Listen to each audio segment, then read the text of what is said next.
حضرت جابر بن سلیم یا سلیم سے مروی ہے، انہوں نے کہا کہ میں نبی کریم صلی اللہ علیہ وسلم کے پاس آیا۔ آپ اپنے صحابہ کے ساتھ بیٹھے ہوئے تھے۔ میں نے کہا، تم میں نبی کون ہے؟ یا تو آپ نے خود اپنی طرف اشارہ کیا یا لوگوں نے آپ کی طرف اشارہ کیا۔ آپ کپڑا کمر سے ڈال کر گھٹنے کھڑے کر کے کمر والے کپڑے سے باندھ کر بیٹھے ہوئے تھے۔ کپڑے کا کنارہ آپ کے قدموں پر گرا ہوا تھا۔ میں نے کہا، اے اللہ کے رسول، میں کچھ چیزیں جنہیں میں پختہ یاد نہیں رکھ سکتا بھول جاتا ہوں، آپ مجھے سکھلائیے۔ آپ نے فرمایا، اللہ تعالیٰ سے ڈرو اور نیکی کے کسی کام کو حقیر مت سمجھو، اگرچہ تم اپنے ڈول سے پانی لینے والے کے برتن میں پانی ہی کیوں نہ ڈالو۔ تکبر سے بچو، کیونکہ اللہ تعالیٰ تکبر کو پسند نہیں کرتا۔ اور اگر کوئی شخص تم میں موجود کسی خامی کو دیکھ کر تم پر ہنسے اور آر دلائے تو تم اس میں موجودہ کسی خامی کو دیکھ کر اسے آر نہ دلاؤ۔ اس بات کا تمہیں اجر ملے گا اور اس پر گناہ ہوگا، اور کسی کو گالی مت دو۔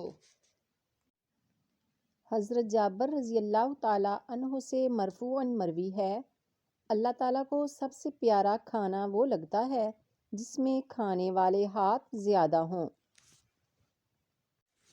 عبداللہ بن عمر رضی اللہ تعالیٰ عنہ سے مروی ہے، انہوں نے کہا کہ ایک آدمی نبی پاک صلی اللہ علیہ وسلم کے پاس آیا اور کہا، اے اللہ کے رسول صلی اللہ علیہ وآلہ وسلم، کون سا شخص اللہ کو زیادہ محبوب ہے اور کون سا عمل اللہ تعالیٰ کو زیادہ پسند ہے؟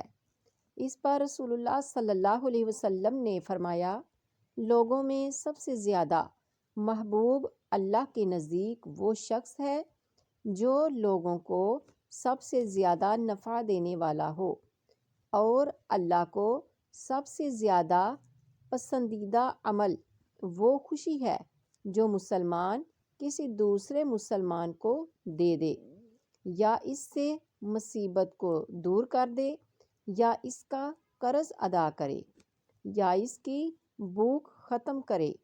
اور اگر میں کسی بھائی کے ساتھ اس کی ضرورت پوری کرنے کے لیے چلوں تو یہ مجھے اس مسجد یعنی مسجد نبوی میں ایک ماہ اعتکاف میں بیٹھنے سے زیادہ محبوب ہے۔ جس شخص نے اپنا غصہ روکا، اللہ تعالیٰ اس کے عیوب پر پردہ ڈال دے گا۔ جو شخص اپنے غصے کے مطابق عمل کرنے کی طاقت کے باوجود اپنے غصے کو پی گیا، اللہ تعالیٰ قیامت کے دن اس کے دل کو امید سے بھر دے گا۔ اور جو شخص اپنے بھائی کے ساتھ اس کی ضرورت پوری ہونے تک اس کے ساتھ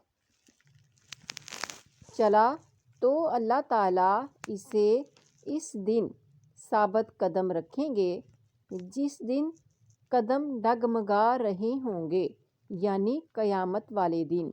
اللہ تعالیٰ اس شخص کے قدموں کو ثابت قدم رکھیں گے کہ جس دن سب قدم ڈگمگا رہے ہوں گے، ایسا شخص جو کسی کی ضرورت کو پورا کرتا ہے۔